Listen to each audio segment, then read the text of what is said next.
Welcome back to SHOT Show 2024 and welcome back to our IWA Pavilion. I'm again in my living room today, joined by Ian. Thank you for making it. Ian, would you take the time to introduce yourself shortly to our audience? Sure. So my name is Ian McCollum. I run a website and YouTube channel called Forgotten Weapons, which hopefully you've seen online. I cover the history and mechanics of interesting and unusual firearms. Ian, we got to know each other back in May last year when I visited the Lynx Brutality. And I've known you for a long time. You're very famous not only in the United States, but also in Europe. And you're well familiar with both gun cultures in the United States and in the European area. And I think it's fair to say that they're very different. Definitely. And first question to get this interview going is, where do you see the biggest differences between the US gun culture and the European gun culture? And is there anything you see developing in the European area? So do you think it will be getting better over the years? Or what is your impression on that? I hate to say it, I don't see it getting much better. I hope that it does. I wish that it does, but I'm not seeing a lot of evidence that it will. I would say the biggest difference between the two gun cultures are the barriers to entry to firearms ownership in Europe. In the United States, it's very easy. If you want a gun, you go buy a gun. You pass a fairly simple background check, and you go home with a gun. It varies between states, of course, but in Europe, there is typically a much more protracted process. You have to join a club, you have to shoot a certain number of matches, you have to have a track record using club guns sometimes before you're allowed to purchase a gun of your own. Every firearm that you do want, you have to typically justify to the authorities and get specific permission. And that difference in entry leads to some tremendous downstream differences in what people are interested, how many people are in the shooting community. Yeah, and that's not only easier access in the United States, but also better infrastructure, right? So they do have a lot of ranges, a lot of space. And that all comes from having more people who are more easily able to participate in the community. Would you say in general that the Americans are more passionate about shooting than the Europeans are? The American culture is certainly more accepting of firearms and shooting culture. What I found is a lot of the average European shooter is more dedicated and more serious to their particular area of interest than the average American shooter. And that's simply because the average European shooter has put a lot of time and energy into just being able to own a gun in the first place. We certainly have people in the United States who are just as passionate and just as dedicated. But on the broad scale of the community, there's also a lot of people who just kind of randomly decide, I'll see what having a gun is like. And they go and buy a gun, and maybe do some shooting, and maybe they decide it's not for them, or it is, and they do a little bit of recreational shooting. But it's an area of the community that simply does not exist in Europe. Because you can't, typically in Europe, you can't just on a whim go buy a gun. Going a little bit deeper into the European gun culture, as I said, we met each other at the Lynx Brutality, which is an event, brutality match, a shooting competition hosted by Pavilion Tactical. And I would like to use them as an example because there are many, many people like them who are actually doing a very great job in promoting shooting and all its varieties. What do you think, what impact do such events and such promoting has to make the way also in the European gun culture? Which impact do they have? Well, pretty much exactly what you're suggesting.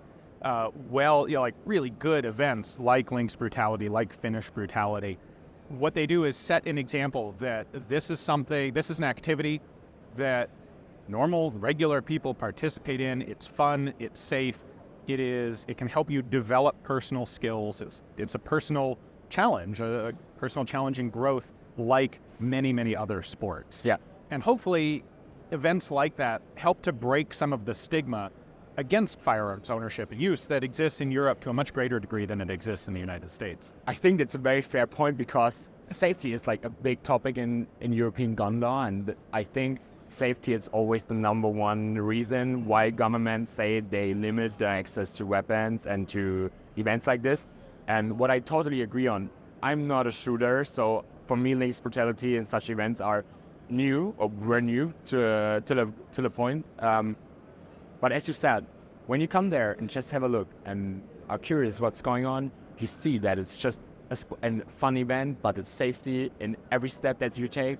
It's very high professional, Right. and I think that's like the message they want to spread. What you see is a very welcoming, very open event. Everyone's, we love to have newcomers show up and find out what things like the shooting sports are like. And at the same time, they will see that there is a very serious focus on safety. I think the shooting community is far more actually cognizant of safety issues and making sure that we maintain a safe environment and a safe sport. Governments will talk about it, but like many things, they talk and they don't know what they're talking about, or they don't do any sort of follow-up.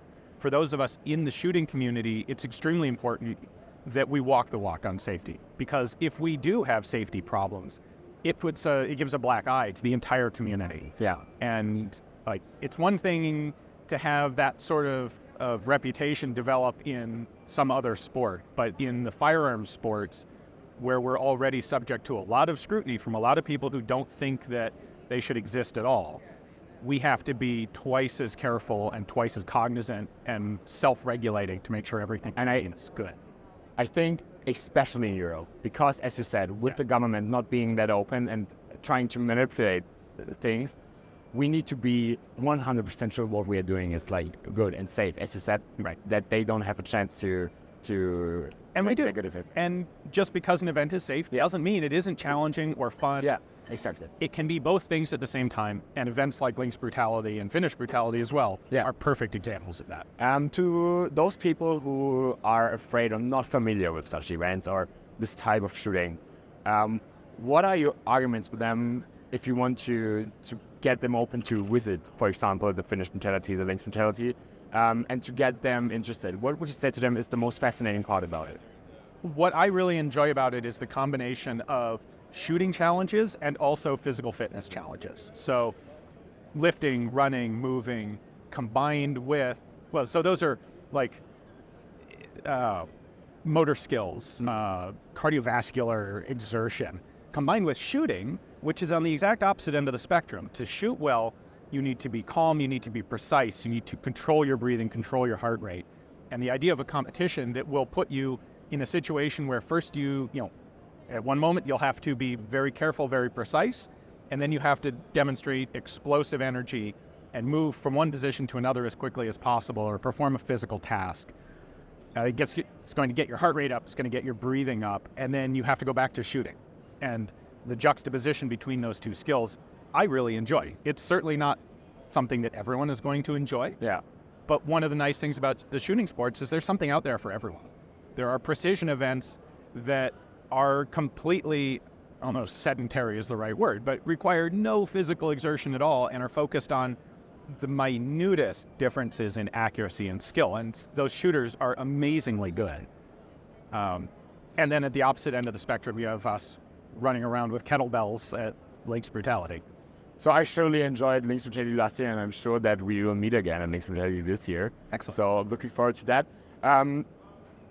Like going a little bit off topic from the actual shooting events to other events, like we're sitting here at SHOT Show 2024, the trade fairs. You will be at IWA this year. You have been to SHOT Show 4 days.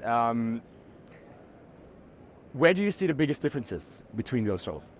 So I've only been to IWA once before. In fact, I went to the first IWA after COVID, and it was a relatively small show, as I'm told.